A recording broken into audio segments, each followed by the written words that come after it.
napapaatras. Isang magandang araw, mga boss amo.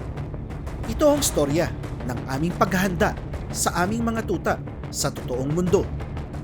Sino kaya sa kanila ang pinakamalakas at may likas na tapang?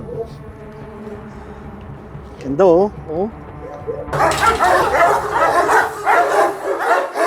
Siya si Rasha, ang isa sa aking mga kauna-unahang island-born na alabay. Mabangis at buo ang loob. Galit na galit siya ngayon sa aking videographer.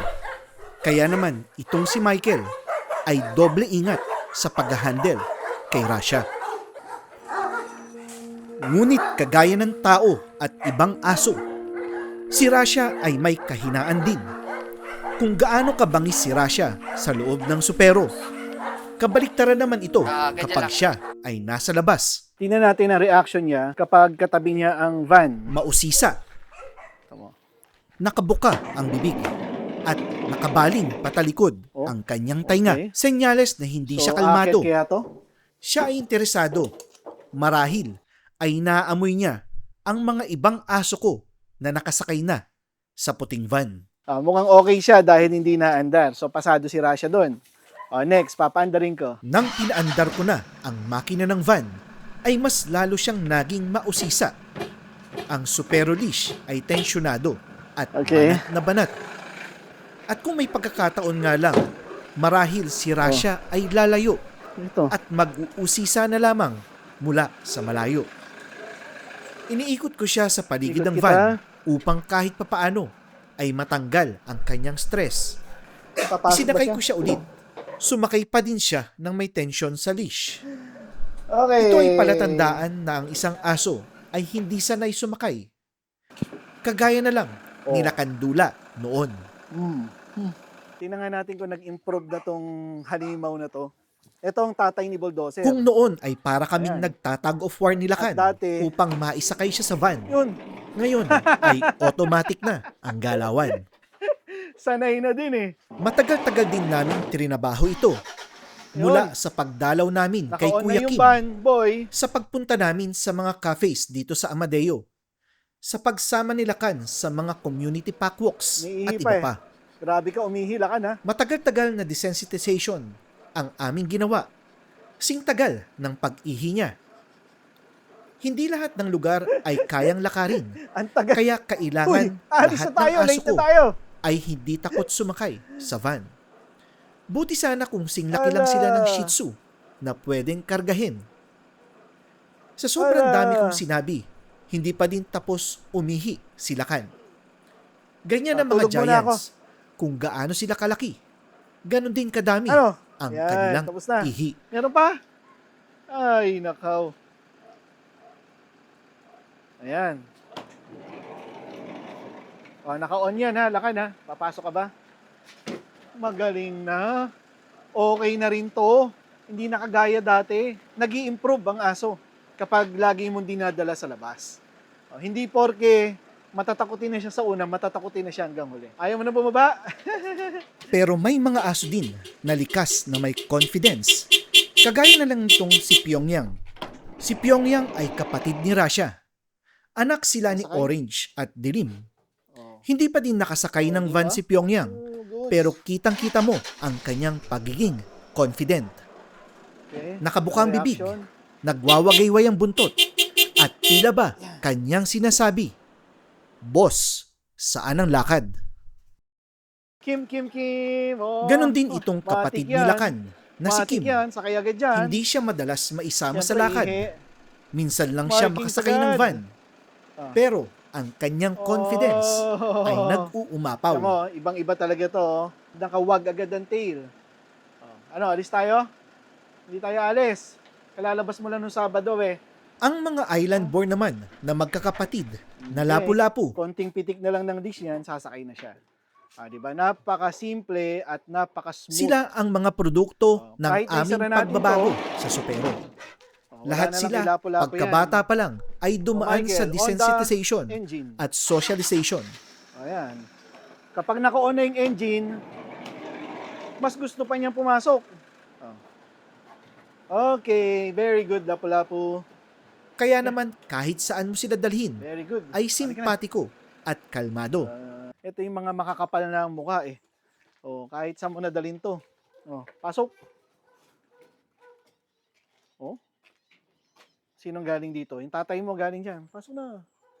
Oh, di ba? Wala nang kahirap-hirap. Konting pull na lang ng leash eh, okay na. Mula sa lahi ni Sanay na Lapu-Lapu yan. hanggang Kahit kay naka-on, Bulldozer walang ay problema. naipasa namin ang disiplina. Kay sarap Bulldozer! mag-alaga ng aso Oh, na pasado to. pwedeng isama sa Wala gala. na tong problema.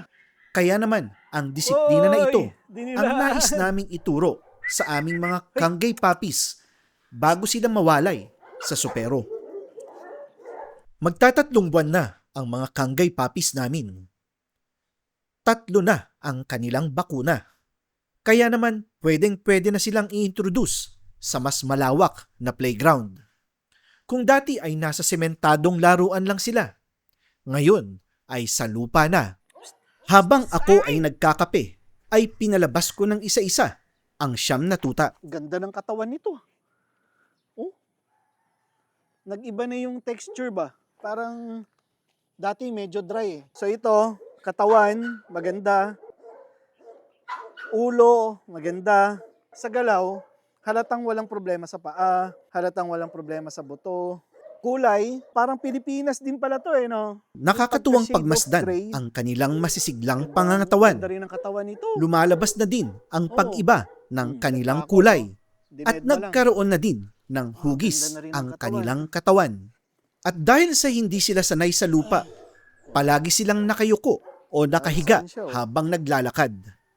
Halatang halata ang Oh. kanilang kasiyahan. Bising-bisi ang kanilang mga bunganga sa pagkain ng bato at dahon. Habang ang kanilang ilong naman ay amoy ng amoy. Goods. Kidis ah. Naligo na ba itong mga to? Kinilatis ko Pero ang ganda hitsura naman, ng bawat oh. isa. Ito. Mayroong mas malalaki. Mayroong mas kakaiba ang kulay.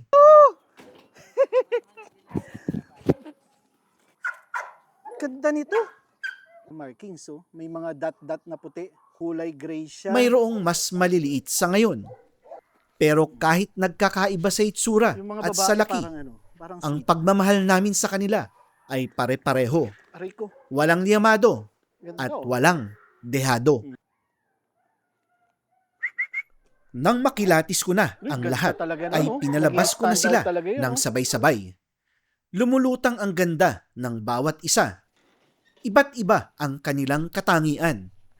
Naglabas din ako Oh, ito, ng isang tipak matakaw. ng karne. Takaw. Ano lang to? Treats lang nila to. Isang tipak. Isa to sa Susubukan ko ingredients ng kung Supero ito ba raw food ay namin. kanilang Kumakain ngangasabin. naman kayo ng bato eh. Mukhang gusto naman nila. Kaso nga lang, ay baka nalalakihan sila. O di kaya, kainin ay to? mas gusto Ganyan. nila ang Paano Supero kainin to? Ang laki-laki. raw dog food. Wala na. Wala na silang ginawa. Inumpisahan namin ang storya sa pagpapakita sa mga matatandang aso namin. At kung babalikan ko ang nakaraan, ayaw ko na si Rasha ay tumitiklop kapag siya ay nasa labas.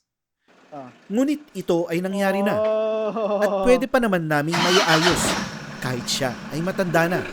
Pero dahil kami ngayon ay may mga tuta, gusto namin na itama ang hindi namin nagawa ng mas maaga kay Rasha. Kaya ang kanilang desensitization ngayon ay papakainin namin ang mga tuta habang ang van ay tumatakbo. Pero bago yan, Just the- naghanda muna si Casey ng Supero Just the raw way dog I like. food. Kalahating kilo bawat isang tuta. Iyan ang pagkain nila sa kalahating araw. Dinala na ni Princess ang pagkain habang si Michael naman ay nasa loob na ng van.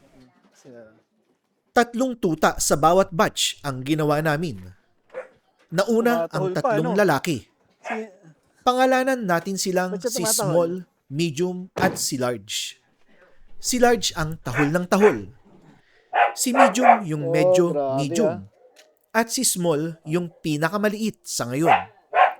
Kung titingnan ng 3 ay hindi sila natakot nang sila ay isakay sa van. Oh, ulo. At dahil may Wala pagkain, akong pakialam. Gutom ako. eyes on the food, Sabi niya. lahat sila. Ngunit nang nabuhay na ang makina, medyo nag-usisa na sila. Vibration is real Dahil Sabi niyo, kahit bakit sila ay umaandar? excited kumain, nakaramdam Ano din nangyari? sila ng konting Saan kaba. tayo pupunta? Umabante na kami, lalo na silang nag-usisa. Ang makahol na si Large ay nanahimik. Si Medium ay napaupo na lamang, Ganda ng reaction habang nila si eh. Small ay tumabi kay Michael. Sa bawat indayog ng van at sa kanilang bawat pagbalanse, paminsan-minsan ay tumitingin pa din sila sa kanilang pagkain. At nang ito ay ibigay ni Michael, kumain naman silang tatlo. Yun, kumain. Hindi alintana ang Ito, walang mga vibrations pakialam, eh, no? at ang paggalaw ng Kakain van. kami, gutom kami. Isang senyales na sila ay hindi takot, kundi naninibago lang. Sa sobrang sarap ng Supero Raw Food, ay akma pang aagawan ni Small ang alokasyon ni Medium. Marahil dahil alam din niya na Small pa siya. Para sa akin, ang pagkain ang isa sa mga motivational treats Basta, para sa training ng mga aso. Kaya naman ang pagkain sa loob ng van ang pinakamabisang paraan upang mawala ang kaba sa sasakyan. basic. Nasa tuwing sila ay makita ng sasakyan. Uy, may chibog sa loob. Kaya naman, wala na ang takot. Ito naman ang pangalawang batch. Sinadya ko na ibagsak ang Ngayon, pagsara ng van. napapatras. Nagulantang ang mundo ni A, pero naakit din siya sa pagkain. Ito naman si B ay napapunta na lang sa sulok. Takot. Si C ay nasa ilalim ng pagkain. Silang tatlo ay naakit sa pagkain, pero silang tatlo ay kinabahan din. Noong umandar na ang van, ay sina A, B at C ay sumuksok na lang sa tabi ni Michael. Indikasyon na si Michael ang kanilang safe place dahil sila ay natatakot. Pinabigay ko na ang pagkain. Okay, pwede na ibigay. Lahat naman Naku, sila merong ay ayaw kumain. Ayun, kumain din. Mas malubak din ang daan na pinuntahan namin, kaya mas madalas silang nade-distract sa pagkain. Boom! Boom! Yeah. Ang mga naunang nakaubos ay nagtangka pang ang agawan ang isa. Ang mga tuta kapag kumakain sa ibang lugar o sa lugar na hindi sila pamilyar, malaki ang tsansa na lumaki silang confident basta sila ay gagabayan. Tapos nang kumain si A at si C, Oh, take na daan yan. pinipigilan ni Michael si A at C sa pagdapura ng alokasyon ni B. Ang takot nila A, B at C kanina ay napalitan ng pagka-busog. Ito na ang panghuling batch. Ito naman si na Rare 1 and 2 at si Big Girl. Makikita na si Rare 1 ay confident, talon ng talon sa pagkain. Kahit na lumagapak ang pinto ay wala siyang pakialam.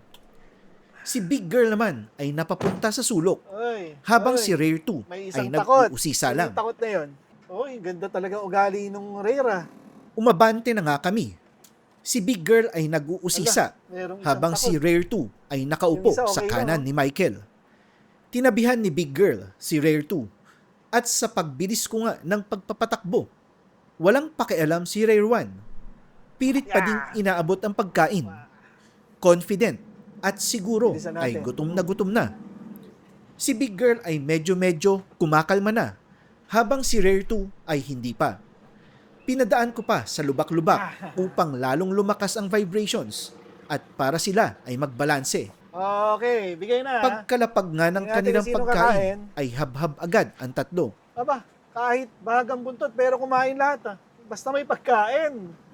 Naunang nakaubos ng pagkain si Big Girl. Sumunod si Rare 1 at panghuli si Rare 2. At sa lahat ng mga tuta, ang pinakahuling nakakaubos ay ang mga tuta na mas may takot. Ganda nung isa, yung Rare.